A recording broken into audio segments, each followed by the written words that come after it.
À tous, bienvenue, mesdames, messieurs. Absent du Parlement béninois, 8e mandature malgré lui, sa formation politique ayant été déclarée hors course pour les législatives du 28 avril dernier, le leader charismatique du PRD, président de l'Assemblée nationale, 7e mandature, maître Adrien Humbedji, n'est décidément pas au bout de ses peines. Préoccupé par l'avenir de sa formation politique, il devra désormais s'apprêter à laver au besoin son honneur. En pleine session budgétaire, certains députés de la 8e mandature ont vertement critiqué la gestion financière sous son mandat. En pole position des députés déçus de cette gestion, son ancien bras droit, ancien vice-président du PRD, Augustin Aron-Webla, l'élu du peuple, veut avoir des explications sur, dit-il, les dettes incroyables laissées par l'équipe conduite par son mentor d'hier. S'en suivra alors l'idée d'une demande expresse d'un audit pour clarifier la situation. Reddition de comptes oblige, dit-on. Demande d'audit de la gestion financière sous Adrien Humbedji. Nécessité de devoir de transparence ou une nouvelle chasse aux sorcières.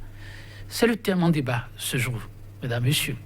Et déjà, sur ce plateau, pour nous accompagner, Arimi Choubadé, journaliste, il fut précédemment membre du cabinet du président de l'Assemblée nationale. L'homme sait ce dont il est question. Arimi Choubadé, bonjour. Oui, bonjour Joël. Et merci de répondre à notre invitation. De plaisir pour moi aussi. En face de lui, un autre homme des médias, Marcel Zoumeno, journaliste, il est l'assistant du directeur de publication de la Nouvelle Tribune. Marcel Zoumeno, bonjour. Bonjour Joël. Et merci de répondre à cette invitation. C'est moi. Alors, assainir les finances publiques, la préoccupation reste partagée par tous, même le citoyen lambda. Désormais, au niveau de la 8e mandature, on veut bien donner l'exemple, dit-on. Plus de 4 milliards d'ardoises laissées par la 7e législature dirigée par maître Adrien Humbedji, avec à la clé des chèques émis, mais non encore encaissés jusqu'à présent. La déclaration, mesdames, messieurs, est des députés de la 8e mandature. La deuxième institution de l'État, clame-t-on, sous Adrien Humbedji, est plutôt mal barrée. Arimi Choubadé, vous qui avez côtoyé cette mandature, on peut dire, les membres du bureau, le président, en l'occurrence, c'est lui qui est dans le viseur. Quand la nouvelle est tombée, pour ainsi dire, comment l'avez-vous accueilli? Non, je n'ai pas côtoyé la gestion. Vous avez côtoyé l'homme? Non, j'étais dans la gestion. Ah, vous étiez dans la gestion? Non, je suis dans le cabinet. Là, sérieux. Dans les 4 milliards là, dont on parle, je crois peut-être qu'une partie se retrouverait dans mes poches ou dans mes comptes. J'en sais rien, c'est possible. Et donc, ce ne sont pas des accusations à l'encontre du président Humbedji seul. C'est certainement, parce qu'il ne peut pas aller lui seul, je ne sais pas, ramasser 4 milliards dans un compte. Hein, c'est sûr que des gens l'ont peut-être accompagné ou l'ont aidé, et il se pourrait que je sois parmi les gens qui l'ont aidé à faire cette besogne. Ça vous dit que oui. Ces accusations, je les ressens personnellement. Et vous arrivez à dormir avec? Pourquoi pas? J'en ris même. Vous en riez? Oui. C'est du sérieux. Vous savez que désormais, dans la République, lorsque on dit que 2 francs ont échoué dans vos poches, alors vous avez du souci à vous faire. Oui, c'est vrai que nous sommes dans une république où j'ai l'habitude de dire que le droit est en agonie, où on peut vous prendre pour n'importe quelle cause, etc. Tout le monde sait comment ça a été cette gestion-là. Ah bon? Je reviendrai vers vous plus amplement parce que là, vous avez des choses à nous dire. Marcel Zoumeno, comme tout analyste, vous avez suivi de très près ce sujet. Et depuis, comment vous l'appréhendez? Bon, et moi j'ai été un peu surpris que c'est dans une plénière que ce problème soit soulevé.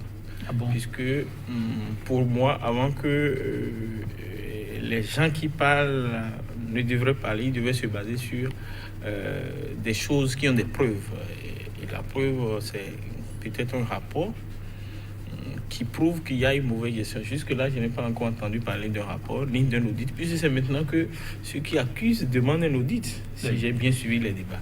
Et donc, sur quelle base ils ont pu constater qu'il y a eu une mauvaise gestion, sur quelle base ils ont pour définir le montant du gap. Moi, je ne sais pas. Mais je suis surpris que ceux qui le disent sont des anciens membres du parti, du président de l'Assemblée. Et c'est pourquoi, de loin, j'ai l'impression qu'il y a un peu une teinte politique et une volonté de nuire politiquement au président Adrien Ngouéji, au PRDC. Est-ce que vous n'allez pas vite en besoin? Non, je ne vais pas vite en besoin. Vous ne demandez pas, mais... Je ne veux pas vite en besoin. Un monsieur, au nombre de ceux qui ont donné de la voix, il y a un très proche, comme nous l'avons dit. Augustin Aroumou-Velbla, il n'est plus à présenter. Lorsque une personnalité, disons, comme celle-là, donne de la voix, vous ne vous dites pas certainement qu'il y a du vrai dans une déclaration comme celle-là? Non, il faut tenir compte de tout pour faire une analyse. Il faut tenir compte du passé, mais aussi de l'histoire de l'homme. Maître Adrien Ngouéji, bon, on peut venir sur les plateaux de télévision pour critiquer ses actes politiques, c'est tout à fait normal. Mais sur le plan de la gestion, je crois que ça fait la troisième fois qu'il a été président de l'Assemblée. Mais je ne crois pas qu'on puisse avoir des preuves pour dire que dans le passé, il a mal géré. Je me rappelle de cette histoire. J'étais encore jeune journaliste, cette histoire qui avait suscité un tollé dans la presse, cette histoire de Fimesto. Si Arimi se rappelle très bien. Je me rappelle cette histoire-là, tout à fait. Où, quand il était président de l'Assemblée et vice-président de l'Assemblée parlementaire ACPUE, il y avait eu un sommet à Cotonou. Et il y avait un problème de gestion et une agence de voyage l'avait accusé de ne pas l'avoir remboursé. Et donc ça avait suscité un tollé. Vous savez, chaque fois qu'il y a un dossier comme un homme politique, il y a d'autres qui entrent dedans pour faire grossir l'affaire. Et au finish, la réponse du président Ngouéji a été simple: je n'ai pas géré les sous. C'était mon vice-président qui était ordonnateur du budget et le vice-président, la personne de Saka Lafia. Et donc, tout ce qui était monté s'est estompé. Je pense et je crois que sur le plan de la gestion financière, c'est difficile de retrouver Maître Adrien Ngouéji sur cette piste-là. C'est très difficile. Très difficile, dites-vous, Marcel Zoumenon, et il se fait, qu'on peut dire, une semaine déjà que les députés ont lancé cet appel. On entend toujours la commission qu'elle se mette en branle et commence son travail. Mais alors, le Parti du Renouveau démocratique, on ne le dira jamais assez, l'une des grandes formations politiques, pour ne pas dire la plus grande depuis le Renouveau démocratique, resté très constant, eh bien, la direction exécutive nationale de cette formation s'est réunie et a fait un certain nombre de démonstrations. Arimi Choubadé, vous n'êtes pas politique, certes, mais comment vous appréciez ce communiqué que cette formation a sorti? C'est la moindre des choses. C'est le président du parti qui est sur la sellette. Et donc, la direction exécutive nationale du parti a estimé que selon... en fonction du contexte politique, il fallait faire une sortie. Mais ce que vous voyez, c'est juste une lecture expliquée du règlement intérieur de l'Assemblée nationale, que vous avez vu dans le communiqué. On a rappelé les articles, la procédure de décaissement, de gestion, et comment les comptes de l'Assemblée sont validés, justement par les députés eux-mêmes, y compris par ceux qui aujourd'hui... Vous savez, quand ceux que vous avez peut-être écouté, il suffit de retourner en arrière et qu'on vous repasse les bandes des propos de ces mêmes personnes pendant que le président Ngouéji était président de l'Assemblée nationale et qu'on discutait justement sur la manière de gérer le Parlement. C'était les plus laudateurs. Donc aujourd'hui, le discours est changé en quelques semaines. Bon, on peut peut-être comprendre. Pour un Parlement qui est en quête de légitimité, c'est toujours très intéressant de surfer sur la lutte contre la corruption, etc., et d'attaquer quelqu'un comme Adrien Ngouéji. Alors donc, je crois que cela rentre dans le... c'est pas hier qu'on a commencé par entendre cette rumeur-là, qu'il y a des adois. On a vu beaucoup de copies de presse qui ont relayé d'éventuelles mauvaises gestions de l'Assemblée nationale, mais ça n'émouvait personne. Alors, que ça vienne à l'hémicycle et que le PRD ne réponde pas, ça pourrait paraître bizarre. Et donc, je crois que le communiqué rentre dans le sens de ce que le président Ngouéji a dit. Et que le président Ngouéji, il y a des adois. On a vu beaucoup de copies de presse qui ont relayé d'éventuelles mauvaises gestions de l'Assemblée nationale, mais ça n'émouvait personne. Alors, que ça vienne à l'hémicycle et que le PRD ne réponde pas, ça pourrait paraître bizarre. Et donc, je crois dans ce contexte-là et ne tranche pas un débat. Mais Oui. Ça pose le problème. Et si vous lisez très bien, voilà, ils attendent que, effectivement, on décide officiellement d'ouvrir le dossier. Pour que, voilà, on puisse. Il y a un rappel en des dispositions que, de toute façon, ce n'est pas le président de l'Assemblée nationale qui gère les comptes de l'Assemblée nationale, donc il ne peut pas aller, il n'a pas assez à la caisse pour aller soutenir de l'argent. Et puis, parce qu'on parle de mauvaise gestion en général, on parle de 4 milliards. Si c'est des dettes et que l'Assemblée ne paye pas les dettes, et tout le monde sait comment ça se passe dans l'administration publique pour le recouvrement des dettes, pour l'appurement des choses. Donc, ça ne peut pas être de l'argent qui se trouverait entre les mains de quelqu'un, en l'occurrence le président de l'Assemblée nationale. Et donc, ce sont ces petits rappels-là qui ont été faits un peu pour recentrer le débat. Et forcément, si les accusateurs veulent bien aller au-delà, il n'y a pas de problème. On est là pour... Ceux qui disent que c'est un communiqué juste pour endormir, protéger le président de l'Assemblée nationale, car ceux qui ont soulevé le problème sont des gens qui maîtrisent bien les textes de l'Assemblée. Et s'ils le disent, c'est à raison. Vous répondez quoi? Donc vous n'avez pas parlé de maîtrise des textes devant quelqu'un comme Adrien Mbouidi, qui est l'inspirateur de ce règlement intérieur. Hein? Et comme tout à l'heure, Marcel Zoubel l'a souligné, la réputation du président Mbouidi n'est plus à faire. Hein? C'est pas parce qu'on a dit qu'il y a mauvaise gestion que forcément on oublie qu'il y a toute la carrière qu'il a eue jusque-là. Hein? Il n'a même pas besoin de défenseur en réalité dans ce dossier-là. Et c'est clair que bon, ça va beaucoup plus se situer sur le terrain politique que sur tout ce que vous savez, lutte contre la corruption. Vous avez bien regardé ceux qui ont parlé? Nous les avons bien regardés. Je les rappelle. Vous pensez que ces gens-là sont capables de parler de lutte contre la corruption? Ancien bras droit, vice-président du PRD précédemment, ayant dirigé à des niveaux de responsabilité donnés, voilà. Oui, c'est ça que vous dites, que ça va être beaucoup plus un débat politique, plutôt qu'un problème de lutte. Et puis, le Parlement a bien envie de faire tourner le regard quelque part. Parce qu'aujourd'hui, ce Parlement est empêtré dans un problème de légitimité. Ça, il faut le dire, parce qu'il y a beaucoup de voix qui continuent de s'élever pour dire que ce Parlement n'a pas sa raison d'être. Hein, et que ces députés sont nommés et non élus. C'est le Parlement privé du chef de l'État, hein, en l'occurrence. Et donc, renvoyer une balle ailleurs, hein, pour eux, c'est du pain béni.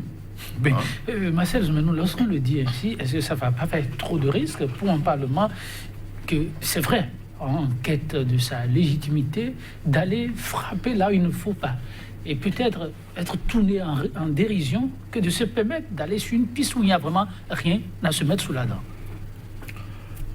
Non, c'est des options. C'est des options, comme l'a dit Harry, mais ça peut être des options politiques, hein, comme chose là. Bon, c'est peut-être fait pour un peu embêter le président Mbouidi.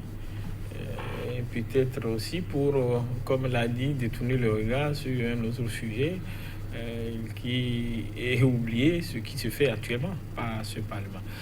Au-delà de tout, moi je crois que s'il y a effectivement une volonté politique de voir clair, c'est de commettre un audit et de voir, parce qu'en voulant faire un audit, on va questionner tous les acteurs et le président de l'Assemblée, les deux questeurs, et le directeur de la question et les membres pour savoir ce qui s'est réellement passé et on peut situer les responsabilités. Mais ne pas le faire et de go commence pas à cibler une seule personne qui, dans le communiqué, a été clair. Quand vous lisez le communiqué, le communiqué a beaucoup fait référence au règlement intérieur, aux tests qui régissent le fonctionnement de l'Assemblée. Et donc, on ne peut pas accuser le président de l'Assemblée de ça. Donc, moi, je crois qu'il est important, si effectivement il y a des actes de manifestation, de commettre un audit et de voir clair, de situer les responsabilités. Et c'est après cet audit qu'on pourra faire le débat de qui a fait quoi et qui n'a pas fait quoi. Moi, je crois que les débats auraient été plus sains si on le mène comme ça. Que ce soit des députés dont on connaît les motivations politiques par ailleurs, qui, au cours d'une plénière, fassent des déclarations tapailleuses pour dire bon, il y a eu une mauvaise gestion. Moi, je crois que là, on est purement dans une logique de déstabilisation politique. Et cette logique de déstabilisation politique n'a pas commencé maintenant, ça a commencé depuis quelques mois. Suivez bien mes regards. On veut bien suivre vos regards, mais quand on va sur ce terrain politique, on se demande quel mobile. On a fait les législatives, le PRD n'a pas pu conquérir. Maître Adrien Ongwedi aurait pu avoir sa formation politique pour ces législatives qui reviendraient à l'Assemblée. C'est un fait, on ne va pas le dénier. Mais là, il n'y a pas d'enjeu immédiat. Pourquoi surfer sur le terrain politique, Rémi Choubadé? Il y a bien sûr d'enjeu. Où se trouve l'enjeu? Oui, l'enjeu alors que les Béninois parlent de paix actuellement? Oui, justement, de paix. L'enjeu, c'est que beaucoup de Béninois veulent savoir pourquoi il y a eu beaucoup de sang pendant la contestation de cette élection. Je crois que c'est la grande question actuellement. Oui, que les Béninois se posent. Oui, pourquoi on n'a pas fait le deuil de tous ceux qui sont morts? Et que des gens s'asseyent dans cette posture-là sans même se préoccuper de comment ils ont été élus. Cette députée-là ne peut pas nous dire, C83 installé ne peut pas nous dire que il y a eu un lapsus là, 83 députés, c'est un peu trop dit. Les 83 installés ne peuvent pas nous dire dans quelles conditions, dans quelles circonstances ils ont été installés. Il y a des familles qui attendent de faire le deuil de ceux qui ont été tués, qui ont été présentés comme des drogués. Hein? Je crois que vous connaissez tout ça. Oui. Je crois que c'est quoi le lien avec ce dossier? C'est ce débat-là qui était légitime pour faire la paix. Tout à fait. C'est pas dire qu'une institution doit de l'argent, laisser des factures à un pays, je ne vois pas là où est le problème. C'est de la gestion classique. Hein? On ne peut pas me dire qu'il y a une administration dans ce pays, au Bénin, qui n'a pas d'ardoise. Maintenant, est-ce qu'il fallait poser le vrai débat? Si on dit, on a acheté une voiture qui devait coûter 10 millions à 20 millions, en ce moment-là, il y a débat. Si on nous dit qu'il y a eu des dépassements par rapport aux prévisions, on peut faire un débat. Mais quand on dit qu'on a laissé des ardoises, je ne vois pas là où il y a le débat. Tout le monde, enfin, toute l'administration béninoise vit sur les dettes. Ça, c'est classique. C'est le bien. Maintenant qu'on est en face d'une préoccupation d'un Parlement en quête de légitimité, il y a, allez demander, l'enjeu, il est là. Il est là qu'aujourd'hui, on réclame des débats sur les violences, sur les tueries, sur le deuil qu'on n'a pas pu faire des compatriotes qui sont décédés, sur voilà, tout ce qui se passe aujourd'hui, sur l'image même du Bénin à l'extérieur. Vous vous souvenez, par exemple, le gouvernement qui dépense beaucoup plus d'argent actuellement pour aller défendre le pays devant des tribunaux à l'étranger. Ça, c'est un enjeu. Je veux bien savoir. Et ça, c'est la responsabilité des gens qui nous représentent de poser ce débat. Vous avez vu ce qui s'est passé à Madrid avec Komi Kouché, hein, où, oui, je suppose que lui-même, il a dû mettre la main à la poche pour engager des avocats. Le Bénin aussi. Et ce sont des Béninois qui sont allés dépenser, qui sont allés flammer de l'argent en Espagne. Je ne sais pas. Et puis, vous avez vu les procédures qui sont devant la Cour africaine des droits de l'homme actuellement. Hein? Et puis, tout ça dans un contexte où aujourd'hui, voilà, vous voulez dire qu'on déplace les débats et les enjeux. Mais alors, quel est l'intérêt politique éventuel dans cette démarche? Je vous l'ai déjà dit. Eux, ils ont besoin de cette brèche-là pour qu'on oublie un peu qu'ils sont assis dans du sang. Ah bon? Oui, Marcel Zumano, je vous repose la même question. Quel est l'intérêt politique, surtout qu'il n'y a pas dans l'immédiat d'enjeu politique, où l'enjeu fondamental, et unanimement les Béninois le partagent, c'est que le Bénin puisse aller vers la paix? Non, il y a, en plus de ce que a dit Rémi, il y a l'enjeu politique, surtout dans l'OME. C'est de finir avec un parti et un leader politique. C'est ça. Et ceux qui portent la voix de ce genre de récrimination sont eux-mêmes en quête de quelque chose.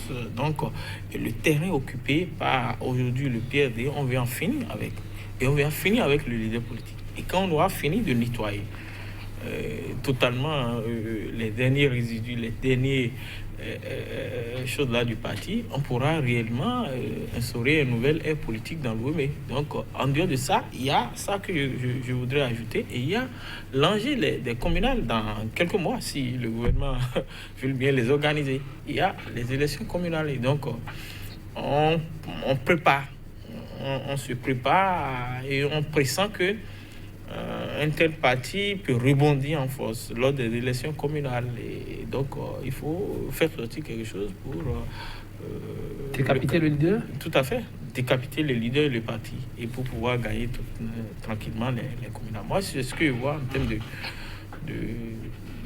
d'interprétation d'enjeux politiques et de raisons qui peuvent motiver de tels actes. Décapiter le leader charismatique du PRD dans l'OME. Et pour les enjeux communaux qui s'annoncent, pouvoir se servir des vestiges du PRD si on arrive à atteindre l'objectif. Car le PRD, sans Adrien Mbedi, c'est peu de choses, dit-on. Mais alors lorsqu'on prend cet aspect qu'on a vraiment entendu, ça et là aussi, Arabi Choubadé, on ne va pas oublier que parmi ceux-là qui ont porté la voix de cette dénonciation, il y a Augustin Aron-Vuebla. Comme je le dis, à qui la formation politique aura beaucoup apporté. C'est de notoriété publique.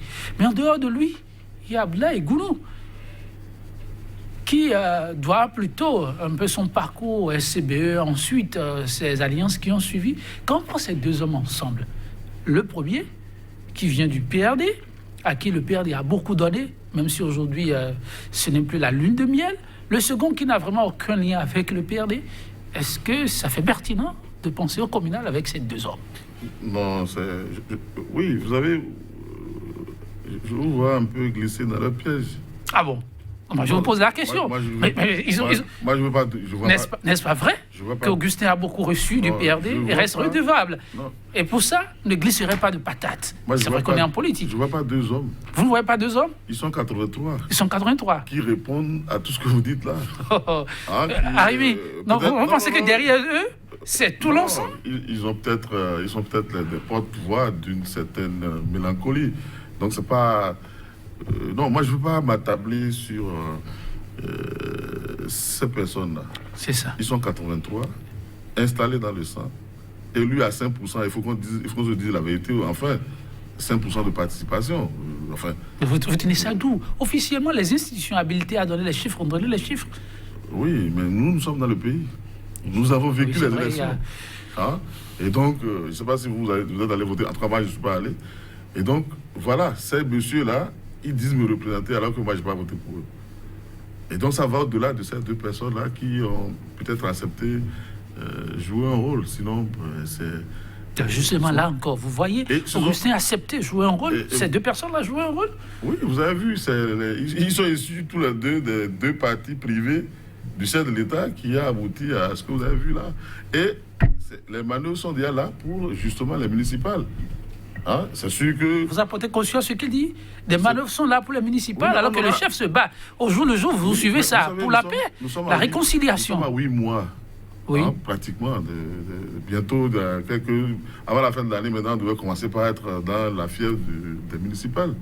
Est-ce que vous avez l'impression que tout se met en place pour qu'on ait des élections aussi, comme on avait l'habitude de faire?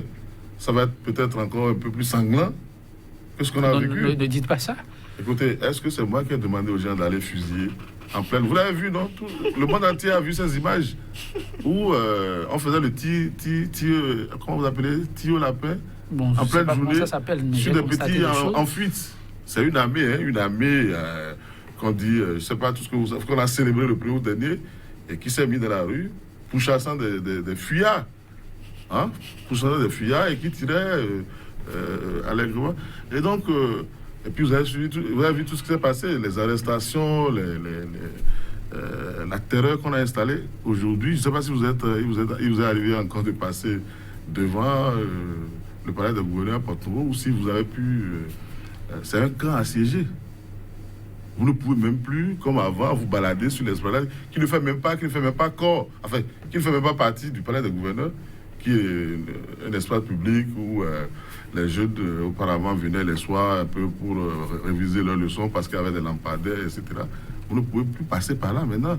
Même pour des écoliers, c'est même plus un passage pour raccourcir comment appelle-t-on, les parcours. Vous devez faire le contournement.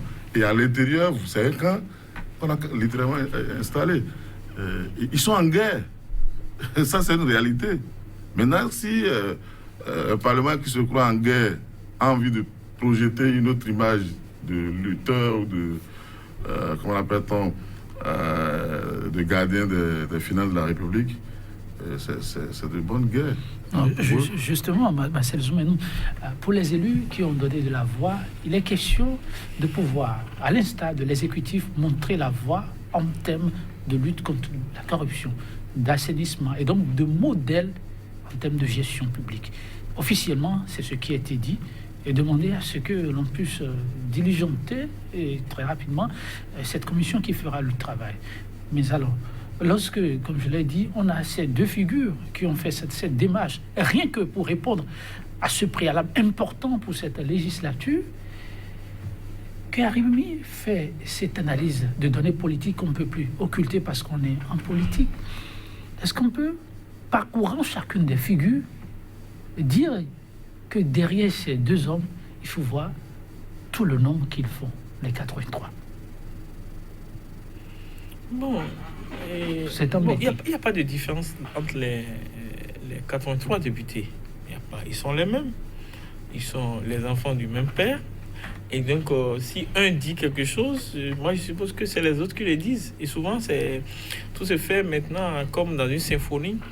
Et donc, moi, je crois effectivement qu'il y a une logique qui est portée par des gens qui sont ailleurs et qui leur demandent de porter la parole pour annoncer les couleurs. Donc, vous dites encore les gens qui sont ailleurs.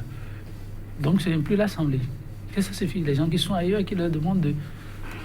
Non, monsieur, on a fait beaucoup de débats ici et je vous ai démontré plusieurs fois que quand vous êtes élu de cette manière-là, vous ne pouvez que rester des députés liches. Vous restez dans une position où vous rendez service.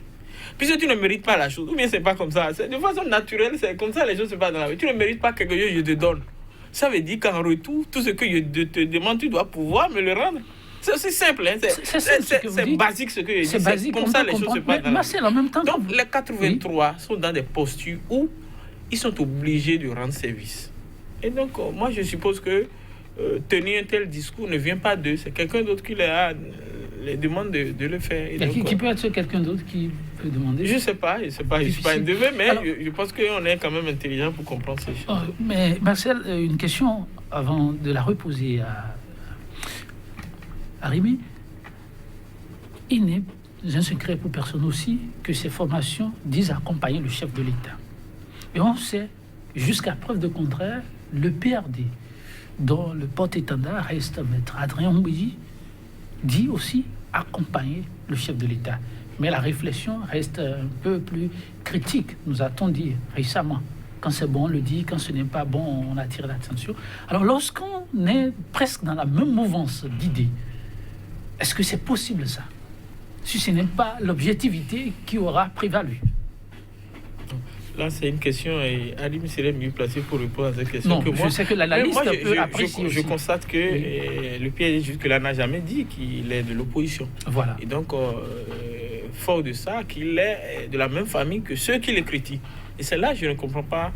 Est-ce que c'est le PRD qui se trompe ou les autres qui se trompent ou ne veulent-ils pas d'autres alliés, je ne sais pas. Okay, je me rappelle qu'au moment où il y avait eu le débat sur les certificats de conformité, on avait beaucoup parlé de deux enfants légitimes et des autres qui étaient des enfants illégitimes, parlant des quatre autres ou bien des trois autres qui n'étaient pas des blocs, mais qui disent toujours soutenir les actions du chef d'État. Donc, c'est le combat des enfants légitimes contre les enfants illégitimes? C'est un débat qui se fera entre eux. Moi, de loin, je vois ça comme quelque chose qui est malsain.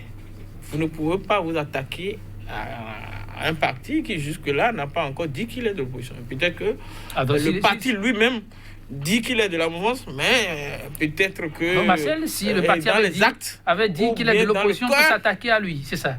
Oui, je crois que le combat aurait été... On aurait plus d'arguments rationnels, on aurait plus d'éléments rationnels pour prouver cela, pour justifier cela.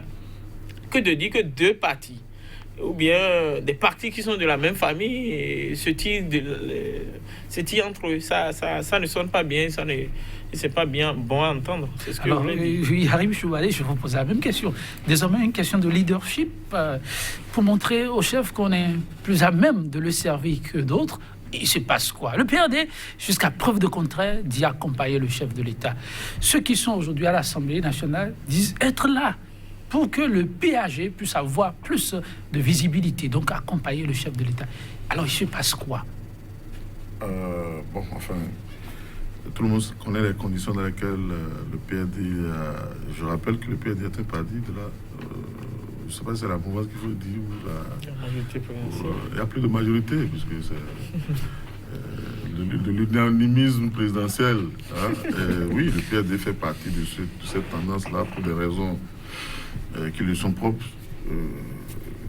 J'avoue que, oui, c'est vrai que c'est une position qui fait croire que le cœur du PRD est dans l'opposition, mais que la tête est avec le chef de l'État. Mais tout ça, c'est allié à la personne qui incarne ce clan, hein, qui dit lui-même que, bon, il aurait souhaité que les partisans soient des gens sans vision, enfin, sans valeur, soit sans contenu, soumis. C'est ce qu'on appelle les partisans griots, soumis, sans valeur, sans contenu, etc. Peut-être que le PRD ne remplit pas tellement ces conditions. Ils ont peut-être l'impression que, bon, ces amis-là sont un peu trop... c'est pas... enfin, pour des raisons qui sont propres au PRD, ils ont fait le choix d'appartenir. Et puis, vous savez, c'est quand même... un grand cas de conscience pour la direction de ce parti-là, de soutenir le chef de l'État, et que le lendemain, après quelques problèmes, disent je ne les soutiens pas, alors que déjà, lors de la présidentielle, ils n'ont pas voté. Voilà, on vous dira, oui, c'est un parti instable, qui saute de coq à l'âne, ou bien en fonction des événements, etc. Donc je crois quand même que, pour une fois, ils ont voulu faire de la politique, de rester dans une ligne politique, hein, qui se sont déjà tracés depuis 2013, je crois, après une assise à Ifaï, où ils ont décidé qu'à partir de 2016, ils vont faire l'expérience de la mouvance. Alors on pourrait leur poser que oui, vous avez voulu faire la mouvance, et dès qu'il y a les premiers obstacles, vous êtes parti, et ce n'est pas des partis sur lesquels on peut compter, instabilité, etc. Et donc, quand la tête a décidé d'aller dans ce sens, j'avoue que c'est oui, à titre personnel, c'est un régime que personnellement, moi, je ne sens pas. Hein? Mais je comprends que un parti politique, c'est beaucoup plus complexe que ça. C'est pas une personne qui décide de faire la marche ou pas. C'est un mouvement d'ensemble. Et tout le monde a vu que le président Oumédi, en 2016, n'a pas voulu le supporter, n'a pas supporté le candidat de Talon. À la longue, voilà, le parti allait dire oui, néanmoins nous soutenons. Et vous avez vu, ils ont soutenu sans contrepartie pratiquement. Entre-temps, le pouvoir leur a emprunté 2 ministres qu'ils ont rappelés encore quelques jours plus tard parce qu'ils ont constaté que le PRD n'est toujours pas assez soumis. Et voilà, donc nous sommes dans ce jeu où on veut soumettre davantage le PRD qui n'arrive pas à bien se soumettre pour mieux profiter de la largesse du pouvoir. Et ça, c'est par rapport au tempérament de celui qui incarne même le leader de cette mouvement veut qui est déjà soumis, des partisans soumis sans contenu et sans valeur, comme il a l'habitude de dire. Mais peut-être que le PRD ne remplit pas correctement ces conditions pour être un bon sujet. Et donc, on essaie de lui asséner suffisamment de coups pour le rendre suffisamment soumis, suffisamment dépourvu de contenu et sans valeur. Enfin, c'est presque un mélodrame. Mais écoutez, peut-être qu'un jour, les ressorts du PRD s'étendront plus largement sur comment ils ont vécu tout ça. Oui, moi, je peux dire que je suis assez proche, mais je n'ai pas Jusque-là, j'arrive pas très bien à sentir ce... et bien, comme je vous l'ai dit, c'est lié à la personnalité de celui qui incarne aujourd'hui la majorité. Voilà, donc... où il a tendance à soumettre tout le monde, à casser tout le monde. Vous savez, aujourd'hui, le PRD s'est refait une nouvelle identité pratiquement. Le logo est passé en 3D, il y a eu un siège flambant neuf, il y a de nouvelles de têtes qui sont rentrées dans les instances dirigeantes. Et donc, ça ne fait pas un parti assez soumis pour figurer parmi les partis privés du chef de l'État qui siègent aujourd'hui au palais de gouverneur. Bassel Zoumenou, oui, la question se pose. Quel intérêt a-t-on, au-delà de ce que vous avez évoqué, si ce ne sont que des ambitions de quelques personnalités, à voir vraiment le PRD disparaître? Bon, voir le PRD disparaître, non, je crois que c'est une réforme qui avait été annoncée ici. Vous avez tous entendu qu'on veut réformer le système partisan et réduire le nombre de partis. Et donc, les partis qu'on trouvait un peu trop concentrés sur des régions devraient s'entendre avec d'autres pour créer de grands blocs nationaux. Et je crois qu'au début, le PRD était dans la démarche, avant au dernier moment, de se retirer pour une affaire de logo. C'est un acte d'insoumis. Donc peut-être que en faisant ainsi, ça n'a pas été bien apprécié. Et donc, le PRD est vu comme un parti récalcitrant et qu'il doit payer le prix de ses caprices. Mais au-delà de ça, et je ne cesse de le dire, c'est ce qui joue aussi comme des partis, c'est ces options politiques. J'ai entendu tout à l'heure le conseiller Arimi parler du parti qui n'a pas soutenu le candidat Patrice Talon. Je me rappelle que le PRD n'a pas attendu la proclamation des résultats définitifs des élections d'avril 2016 avant que un soir, je vois à la télé, le même qui aujourd'hui devient un bourreau du parti, devant pour faire une déclaration pour dire, bon, le parti a décidé de rallier Patrice Talon. Et moi, ça me pose un problème. Parce que j'ai trouvé cette déclaration assez précipitée, assez prématurée. Et donc, c'est cette déclaration qui fait qu'aujourd'hui, le PRD est obligé de subir toutes les turpitudes.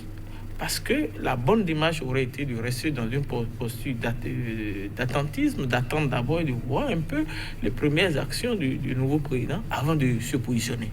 Mais c'était un positionnement de principe par rapport à ce qu'on appelle tout le temps et ce que tous les leaders du PRD agitent et ils faillissent les unités de vacances. Moi, je crois qu'on ne doit pas être trop grisé, trop attaché aux universités de vacances de Ifeanyi, mais aux réalités politiques du terrain. Si on doit toujours rester accroché aux universités de vacances d'Ifeanyi, je crois que le parti continue toujours à commettre les mêmes erreurs parce que c'est une peine pour un leader, c'est une peine pour des barons politiques de dire publiquement que nous sommes dans un parti qui vous chicote à tout moment. Ça pose un problème. C'est pas bien, ça ne donne pas une bonne image même du parti. Ça donne l'image d'un parti de jeunes politiques qui courent derrière une mouvance dans laquelle on n'a pas besoin de lui. Ça pose un problème, mais c'est pas bien pour l'image d'un grand parti comme le PRD. Et c'est là que je dis que les options politiques du parti ont contribué à ce qui lui arrive aujourd'hui. Aribi Choubadé, pour l'analyste aussi, le PRD devra-t-il se décider enfin? Oui, enfin, non, c'est le regard de l'analyste. Non, je vous ai déjà dit que pour la direction, pour la tête du parti, c'est pas possible en plein mandat de dire oui, on quitte. Hein? Alors que déjà aux élections, ils ont senti que la base ne les avait pas suivis. Ça, c'est vrai. Et au lendemain des élections, bon, ils ont tiré les conclusions pour dire, ben, écoutez, d'ailleurs que lors du Conseil national d'Ifeanyi, on avait décidé de toutes les façons d'être dans la mouvance présidentielle. Et bon, faisons l'effort, enfin, essayons d'y aller. Et au bout de quelques années, vous ne pouvez pas, après les premiers obstacles, dire on ne sont plus. Aujourd'hui, c'est vrai que la direction a bon rôle pleinement d'arguments pour dire bon, nous ne faisons plus partie. Mais il y aura une histoire à raconter. Il y aura l'histoire du parti. Vous n'avez pas soutenu le candidat. Finalement, vous dites ok, comme on a décidé de refaire l'expérience de la mouvance, on y va. Et au bout de. En 96, il y avait le même problème où le parti a soutenu le candidat Kérékou au second tour et a décidé de gérer le pouvoir. Mais au bout de. L'expérience n'a duré que 2 ans. Moins de 2 ans même. Oui, en 98, ils étaient abattus. Et jusqu'à aujourd'hui, on raconte toujours oui, c'est un parti qui est stable, etc., etc. Pour une fois où ils ont décidé de faire un mandat, de faire l'essai d'un mandat avec quelqu'un, ils sont obligés d'y rester avec les hauts et les bas. Vous voyez une question de sort ou d'option? Oui, c'est une option. C'est une option. Ils ont décidé d'aller vers, de faire l'expérience de la mouvance. On ne peut pas refuser cela à un parti, c'est légitime. Et comme je le dis, un parti, c'est tout un mécanisme. Je me souviens, au lendemain de la déclaration du PRD, il y avait beaucoup de militants PRD qui étaient contents parce qu'ils disaient, oui, on avait été beaucoup martyrisés par les différents régimes qui étaient passés. Nous aurons enfin des routes, enfin des hôpitaux, etc. Et que nos cadres vont être positionnés à des endroits donnés. Bon, maintenant, on peut faire un petit bilan. Il y a 0 PRD au gouvernement. Comme je vous l'ai dit avant, c'était des pavillons de complaisance qu'on leur avait envoyés, qui ont été retirés. Et puis après, voilà, pas de cadre, pas il y a des routes maintenant. Il y a des routes. Porte Novo est en train de faire son toilettage. Pour le moment, c'est la poussière. C'est vrai que la sœur des pluies a tenu un peu cet état de choses. Mais en attendant, c'est peut-être la souffrance qu'il faut suivre pour connaître. Vous savez, en 2010, lors du cinquantenaire, il y a eu quand même des travaux. Vous avez vu. Oui, vous avez le boulevard du cinquantenaire. Aujourd'hui, il y a plus de voies qui sont ouvertes. Et ça s'annonce. C'est ça que je vous dis. Le fameux boulevard du cinquantenaire, c'était déjà 2010. Tout à fait. À l'entrée de la ville aussi, du pont jusqu'à Beau Rivage. Voilà, c'était déjà sous Yahi. Maintenant, ils ont décidé de faire la traversée. Voilà, et les travaux évoluent. Ça, c'est pour la reconnaissance quand même, de l'amitié, de l'accompagnement. Non, enfin... Alors, de 90 à ce jour, on a l'impression qu'on fait le point du parcours du PRD, que c'est une formation qui aura plus fait l'opposition que la mouvance. Alors, un parti condamné plutôt à faire l'opposition pour mieux se porter, Marcel Zoumenon, vous concluez? Non, c'est pas condamné, mais le parti a eu un leader qui a cherché la magistrature suprême de 90 à 2011. Ça fait quand même... combien 90 à 2011, ça fait 21 ans. Et donc, c'est après 2011 que on peut dire... Donc, cette position du président du parti qui allait chaque fois aux élections et ça ne marchait pas, faisait que le parti était obligé de faire de l'opposition. Je crois que c'est tout à fait logique. C'est vrai qu'il y a eu cette parenthèse de 96 à 98. Ça pourrait durer si... il n'y a pas eu ce choix de se retirer, bon, que beaucoup de gens continuent de reprocher au parti aujourd'hui. Et donc, c'est lié d'abord à la position, aux ambitions du président. Mais après la conclusion du leader, il y a eu que le parti a décidé de faire de la mouvance désormais. Donc, et voilà l'espérance. Alors, l'audit pour la gestion sous Adrien Mbedi a plus de peur que de mal? Non, je l'ai dit tout à l'heure, je crois qu'il est important de faire l'audit pour situer les responsabilités. Cela ne veut pas dire qu'on est forcément contre Maître Adrien Mbedi. L'audit permettra de situer les responsabilités. Et pour moi, le débat se fera après l'audit. Et je vous ai dit que il serait surprenant, en tout cas pour moi et pour le parcours de l'homme, qu'on trouve des failles dans la gestion, surtout financière du président. Merci à vous, oui, Harim Choubadé, pour conclure cette émission. Non, moi je le mets au défi de prouver que la gestion que nous avons faite, parce que je me sens comptable de cette gestion-là, soit émaillée de tout ce qu'ils sont en train de dire. Moi, je les regarde et je me regarde. Je ne sais pas s'ils veulent, autant qu'ils sont, on fera le débat sur la corruption. Hein? S'ils veulent autant qu'ils sont. Autant qu'ils sont, on peut faire le débat sur la corruption. On connaît les corrompus, qui sont eux-mêmes autoproclamés les plus corrompus de ce pays, et puis qui viennent trouver des failles. Je ne dirais pas que cette gestion, quand nous étions arrivés, on a découvert qu'il y avait beaucoup de problèmes de gestion au niveau du Parlement. Et on a essayé, on a voulu même... ça a été rappelé dans le communiqué. Vous imaginez que cette maison n'a pas de manuel de procédure. Et c'est pas qu'on n'y avait pas pensé avant. Il y avait des gens, des cadres de la maison qui avaient pensé à cela avant. Parce que quand on était venu, on avait vu un projet qui circulait, mais qui n'a jamais été pris en compte. Qu'on a ressorti des archives, qu'on a remis au bout du jour, qu'on a amélioré. Le document est prêt. Je crois qu'il faudrait mieux de commencer déjà par l'adopter. Hein, plutôt que de chercher. Parce qu'aujourd'hui, les seuls tests valables pour apprécier la gestion du Parlement, c'est le règlement intérieur qui fixe les grands cadres. Mais il faut aller au-delà. Hein, pour pouvoir aujourd'hui, même en matière de procédure, il continue d'avoir des écueils d'interprétation, des problèmes de perception au niveau des acteurs.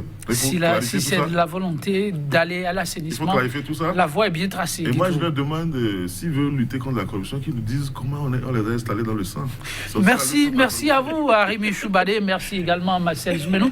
Chers téléspectateurs, merci. C'est un premier débat. Il peut y avoir d'autres plateaux. Tout dépendra de l'allure que prendra ce dossier. Pour l'instant du jour, la grosse interrogation est de savoir cette demande d'audit de la gestion sous Maître Adrien Koumbedi, nécessité d'un devoir de transparence ou une nouvelle chasse aux sorcières. Les regards de nos invités du jour, vous les avez appréciés. Demain, c'est un autre jour pour un autre plateau. Sait-on jamais, sur le même sujet avec d'autres ramifications. On vous quitte sur cette citation du panafricaniste et institutionnaliste Nassis Tometi. Tout fini, dit-il, dès son commencement. Et tout pouvoir est éphémère comme l'existence de l'espèce humaine. Bonne méditation chez vous et à très bientôt.